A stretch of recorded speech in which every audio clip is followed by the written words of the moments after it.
Hello students of class 10। आज हम लोग देखेंगे कि ट्रिग्नोमेट्रिक रेशियो डिफरेंट एंगल के लिए कैसे फाइंड करते हैं।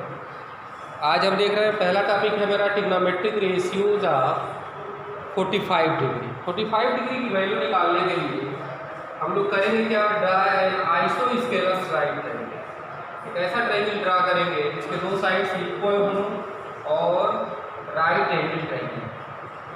Triangle A B C, angle B equal to 90 degree and AB equal to BC given है। तो ट्रायंगल ABC AB इक्वल है BC, इसको लेट कर लेते हैं कि ये A के इक्वल है। Angle B equal to 90 degree, तो पाइथागोरस थ्योरम लगाओगे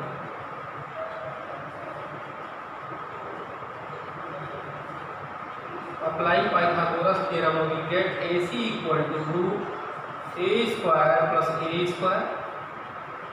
इसकी वैल्यू जो होगी वो 2A square के बराबर है। रूट 2A square और रूट के बाहर ये हो जाएगा A रूट 2। AC की वैल्यू आ गई A रूट 2। अब जरा देखो, इसमें या तो A को या C को थीटा लेट करो और ये निकालोगे तो 45 डिग्री होगा, क्योंकि triangle A B C, A B equal to B C है। तो एंगल ए इक्वल हो जाएगा एंगल सी, और इसको थोड़ी देर के लिए थीटा मान लिया है। तो by angle sum property, by S P आप एंगल सम प्रॉपर्टी अप्लाई करोगे तो क्या मिलेगा, theta plus 90 degree equal to 180 degree. इसको लिख सकते हैं हम लोग 2 थीटा इक्वल टू 90, यानी थीटा जो है वो हमारा 45 डिग्री के बराबर है। तो इस ये थीटा जो था उसको हम 45 डिग्री ले लिया। तो जरा देखो, if angle C equal to 45 degree then इसके लिए परपेंडिकुलर कौन सा होगा, परपेंडिकुलर इसका अपोजिट साइड ए बी है, तो ए बी और वो ए के इक्वल। बेस क्या होगा, बेस जो है वो बी सी है, वो भी ए के इक्वल, और हाइपोटेनस एच ए सी है और वो आपका ए रूट 2 है। तो हम लोग पढ़े हैं कि sine theta equal to perpendicular upon hypotenuse, यानी परपेंडिकुलर की वैल्यू क्या है ए और ए रूट 2। ये थीटा हमारा कितना डिग्री हो गया, 45 डिग्री। तो sine 45 equal to A by A root 2, इसकी वैल्यू हो रही है 1 by root. cos 45 b by H, और b की भी वैल्यू पर देखो तो a है a बाई ए रूट 2, इसको भी लिख सकते हैं हम लोग 1 by root 2। tan 45 p by b, tan 45 p by b होता है, तो ये दोनों a है, यानी इसकी वैल्यू 1 होगा। cot 45 b बाई p, ये भी ए है, इसकी भी वैल्यू 1 होगी। sec 45 h by B, H की वैल्यू क्या है, ए रूट 2 अपॉन ए यानी root 2। cosec 45 h by B, और एच क्या है हमारा A root 2 upon A B root 2। तो क्या देखा हमने, इस तरह से साइन 45 1 बाई रूट 2 के इक्वल आया, cos 45 equal 1 by root 2, tan 45 is equal to 1 by 1 and also cot 45 equal to 1, sec and cosec 45 both are equal to root 2। तो इस तरह से हम देख रहे हैं कि 45 की वैल्यू कैसे फाइंड करें। ऐसे ही हम ट्रिग्नोमेट्रिक रेशियो निकालते हैं 30 एंड 60 डिग्री। 30 और 60 डिग्री की वैल्यू कैसे फाइंड करेंगे,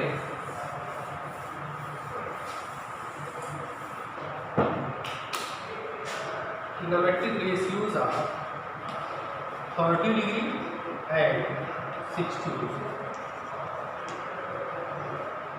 करते क्या है, ड्रा एन इक्विलेटरल एक इक्विलेटरल ट्रायंगल हम लोग ड्रा करते हैं। इक्विलेटरल ट्रायंगल ऐसा ट्रायंगल होता है जिसके आर 3 साइड्स आर इक्वल और आर एंगल्स आर 60 डिग्री। तो मान लेते हैं कि इसके सारे साइड्स जो है वो तुम्हारे क्या है 2a मान लो।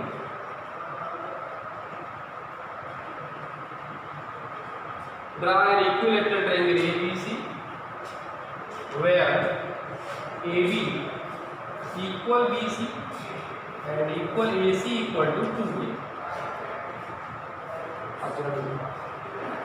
एक AM परपेंडिकुलर ड्रा करते हैं BC, इसको एल्टीट्यूड बोलते हो और ये पढ़ चुके हो कि इक्विलेटरल ट्रायंगल में जो एल्टीट्यूड होता है वो मीडियन भी होता है और एंगल बाइसेक्टर होता है।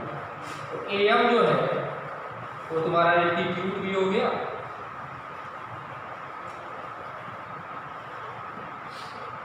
AM मीडियन भी हो जाएगा और AM जो है वो एंगल बाइसेक्टर है,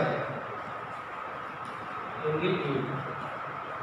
तो हम जानते हैं कि एल्टीट्यूड है तो ये तो एंगल 90 डिग्री हो गया angle M, angle B 60 degree है और ये जो है 30 degree.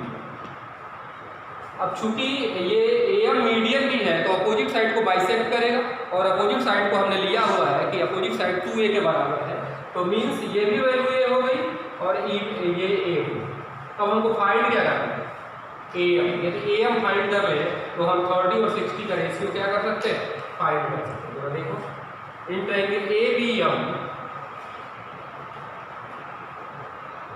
Angle BAM equal to 30 degree हो गया, एंगल बाइसेक्टर से हुआ और एंगल B इक्विलेटरल की प्रॉपर्टी से 60 डिग्री हो गया। अब AM हम लोग फाइंड करेंगे तो by using Pythagoras we get AM equal to 2a का होल स्क्वायर, हाइपोटेनस 2a है और ये बेस जो है वो a है, 2a का whole square minus a square, this should be written as 4a square minus a square, यानी आपका हो गया 3a स्क्वायर और इसकी वैल्यू जो होगी a√3।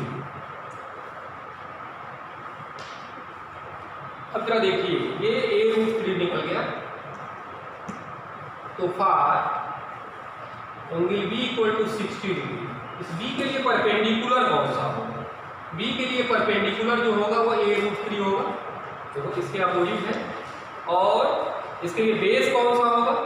बेस जो तुम्हारा होगा वो a हो जाएगा और हाइपोटेनस क्या होगा 2।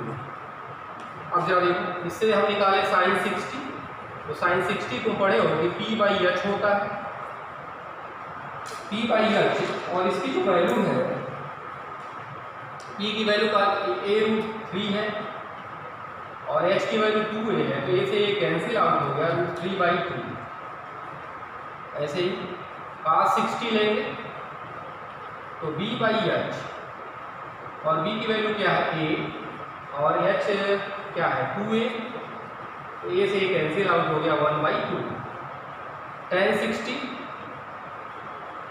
60 जो है p/b होता है और p की वैल्यू क्या है a√3 अपान a, तो बचा क्या √3। cot 60, cot जानते हो ना tan का रेसिप्रोकल होता है, थोड़ा डायरेक्ट लिखते हैं tan 60 1/tan 60 यानी 1/√3। sec 60 जो है 1/cos 60 होगा और 1/2 यानी इसकी वैल्यू किसके बराबर है 2 के। cosec 60 1/sin 60 और sin 60 जो होता है वो 1/√3/2 है, इसकी वैल्यू तुम्हारी हो गई 2/√3।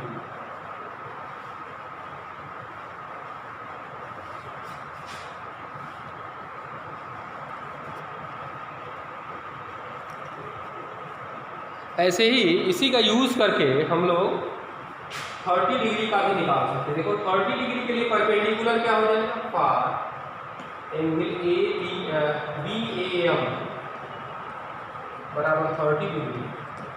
तो 30 के लिए परपेंडिकुलर क्या है? परपेंडिकुलर A है, बेस a√3 है और हाइपोटेनस जो है वो 2a। तो हम इससे ट्रिग्नोमेट्रिक रेशियो ये डिफाइन करें sin 30। तो sin 30 जानते हो p/h, p की वैल्यू क्या है a और h क्या है 2a, तो 1/2 हो गया। cos 30 b/h और b की वैल्यू क्या है a√3/2a, ये मतलब इसकी वैल्यू हो गई 3/2। tan 30 p/b और p की वैल्यू क्या है a और a√3 तो 1/3। ऐसे ही cot 30 फाइंड किया जाए तो cot 30 रेसिप्रोकल किसका होगा tan 30, तो tan 30 का रेसिप्रोकल करोगे तो कितना आ जाएगा।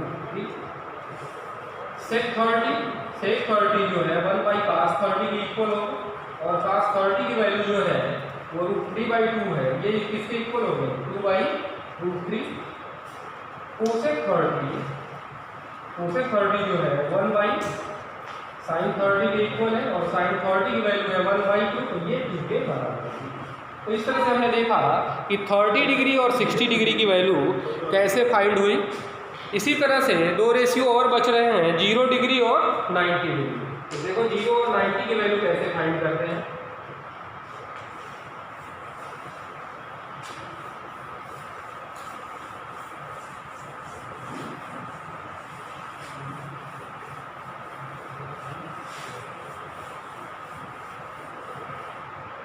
Trigonometric ratios are 0 degree and 90। ये कोई आपका राइट एंगल ट्रायंगल है ABC।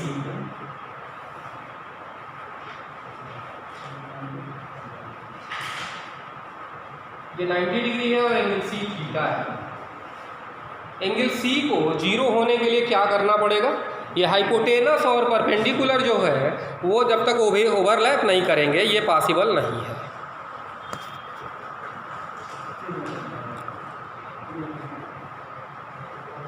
अगर देखिए in triangle ABC angle B जो है वो 90 डिग्री है और ये C थीटा है, तो ये ऐसा फिगर इसको बनाएगा।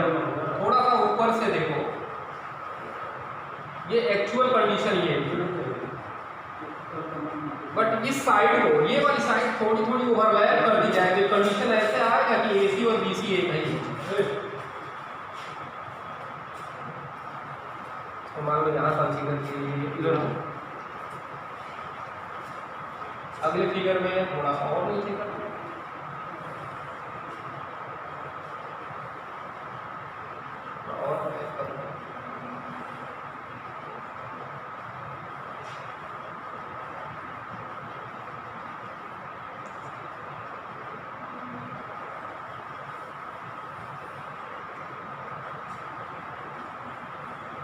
एक कंडीशन ऐसा आएगा कि ये BC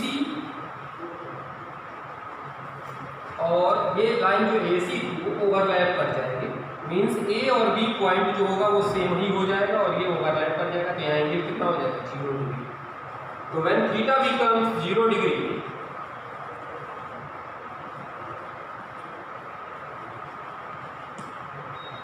थीटा को 0 होने के लिए AB को क्या होना पड़ेगा, यहाँ एक बार और ध्यान देना, AB इसके लिए परपेंडिकुलर है, ये हाइपोटेनस है और ये बेस है। तो इसका मतलब क्या हुआ कि परपेंडिकुलर जो है वो 0 को टेंड करके और बेस और हाइपोटेनस आपस में बराबर है। फिगर में देखो बेस और हाइपोटेनस बोथ आर इक्वल। देखो ये बेस और ये हाइपोटेनस एक दूसरे को धीरे धीरे क्या कर रहे हैं ओवरलैप करके, यहाँ दोनों इक्वल है। अब हम निकाल सकते हैं साइन 0 जो होगा वो तुम्हारा क्या होता है p/h, यानी p 0 है तो 0/h 0 होगा। cos 0 b/h और b और h दोनों इक्वल है इसलिए कट जाएगा 1 हो जाएगा। tan 0 तुम्हारा होता है p/b और p की वैल्यू क्या है 0, तो 0/b यानी 0 होगा। cot 0 जानते हो b/p, तो 0/p यानी अनडिफाइंड हो गया।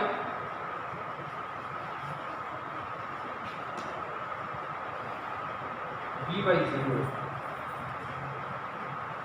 sec सेक 0 जो होगा वो h/b और h और b यहाँ इक्वल है इसके 1 होगा।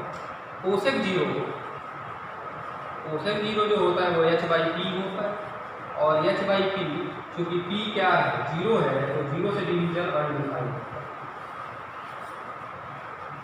तो इस तरह से हमने देखा कि 0 डिग्री का जब रेशियो निकाल रहे हैं तो cot 0 और कोसेक 0 अनडिफाइंड है, साइन और tan 0 0 आ रहा है और cos और sec की वैल्यू जो है वो 1 के बराबर है।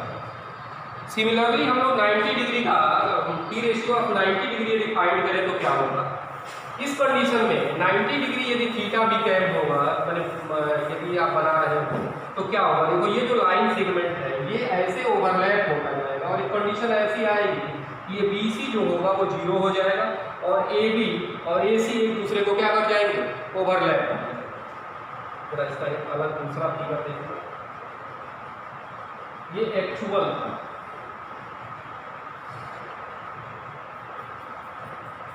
इसको थोड़ा सा हम और पास ले आते हैं। ये आपका C यहाँ होगा।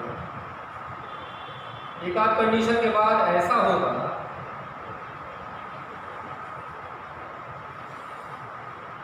कि ये B और C एक ही पॉइंट पे आ जाएंगे क्योंकि थीटा जो है 90 होना है। तो when theta become 90 degree,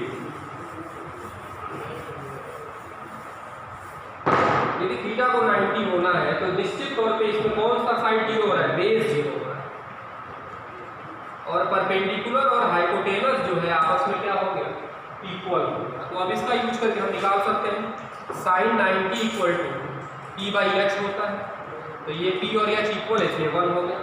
cos 90 b/h होगा और b 0 है तो 0/h यानी 0। tan 90 p/b होता है तो p/0 यानी ये अनडिफाइंड है।